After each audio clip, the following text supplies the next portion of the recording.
president, did you post that picture of yourself depicted as Jesus Christ? Well, it wasn't depicted. It was me. I did post it, and I thought it was me as a doctor, and had to do with Red Cross as a Red Cross worker there, which we support. And only the fake news could come up with that one. So I just heard about it, and I said, how did they come up with that? It's supposed to be me as a doctor making people better, and I do make people better. I make people a lot better. He, of course, has said, as you just heard, he thought this was him being, depicted as a doctor.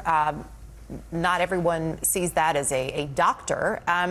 What do you make of this, both this image and the backlash to it in this moment?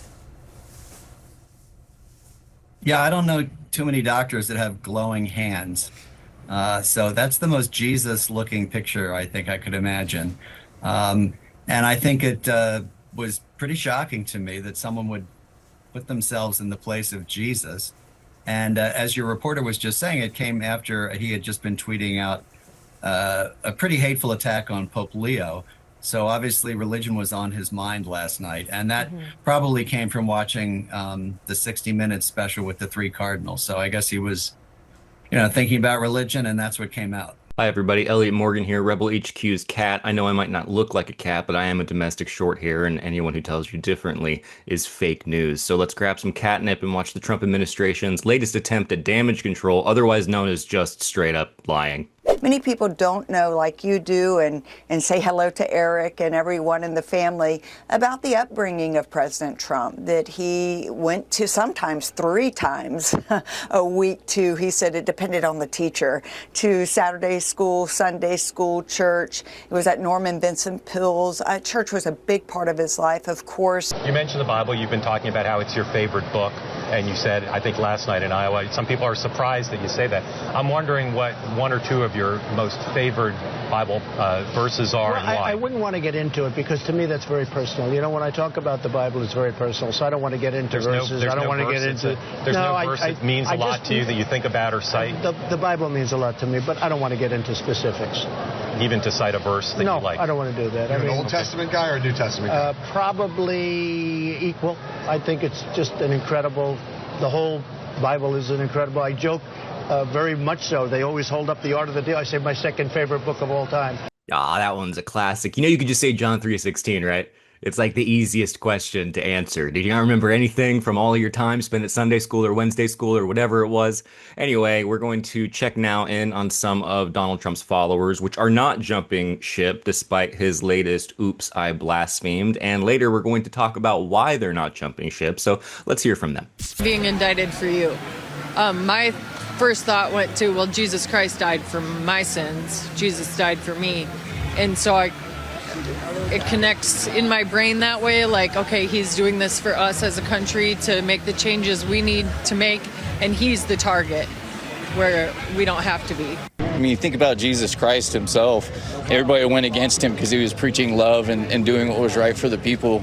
And Trump's doing what's right for this nation, and because he's doing that, everybody is against him. Yeah, we're going to revisit them at the end of the video. But first, have you guys considered that y'all are dumb as rocks?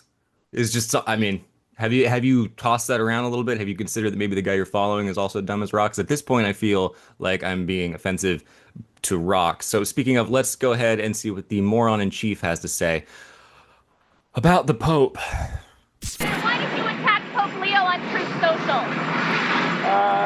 I don't think he's doing a very good job. He likes crime, I guess. He hit us. Think of it.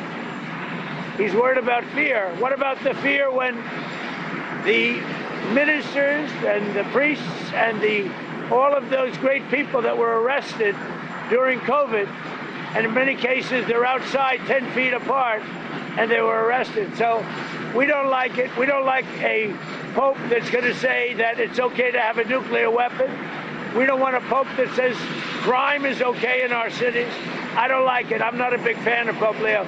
He's a very liberal person, and he's a man that doesn't believe in stopping crime. He's a man that doesn't think that we should be toying with a country that wants a nuclear weapons so they can blow up the world. Now, I'm not a fan of Pope Leo. Okay, Grandpa, let's get you to bed. You're blaspheming again. Also, you know they're struggling with the whole PR thing when they bring up COVID, that old yarn. What about the masks? What about the jabs? I would say it's a bad idea for him to bring up COVID, but I guess maybe it's not since his followers seem to have forgotten that he was president when it happened.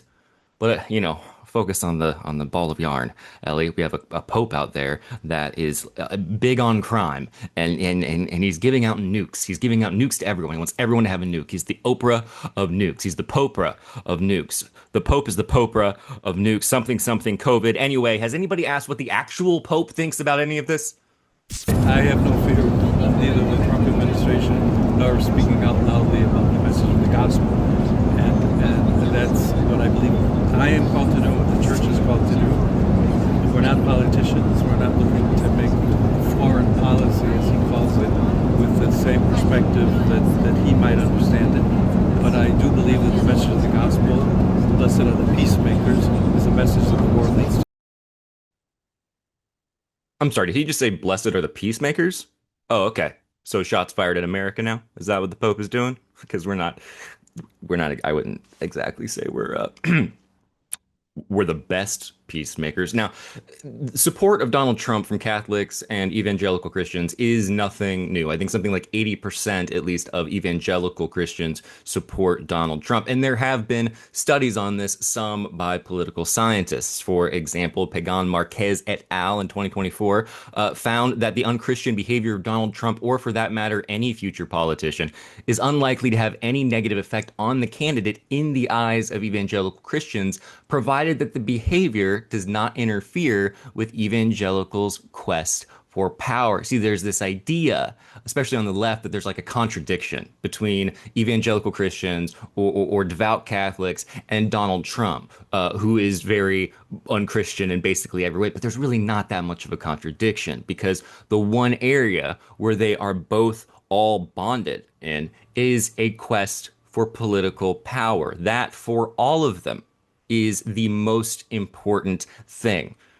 Which is weird, because I thought the Pope was talking about how blessed are the peacemakers, not the power grabbers. But what does he know? That guy loves nukes. He's the Popra of nukes. Point being, I wouldn't expect there to be any loss of support for Donald Trump as a result of this, because many Christians in America are Christian for the exact same reason. Trump is president. It gives them a certain amount of social capital. It gives them a certain sense of superiority, of feeling involved, of feeling connected. It's a boundary marker, and that's what it is for them. And they go to church because it gives them a certain sense of being in an in-group. And what is Wilhelm's law? That conservative politics consists of one thing. There has to be an in-group that the law protects but does not bind, and an out-group that the law binds but does not protect. So that's their in-group, and then Donald Trump is an extension of that and a way for them to gain political power. So it's not really a good thing. But don't worry, guys. The only extremists we need to be scared about tend to have brown skin and be far away.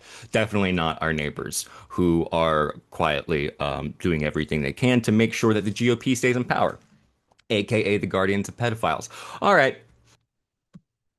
It's fascinating. It is fascinating, but it's really not going to, because it's not going to do anything, because they know what they're doing. They care about political power.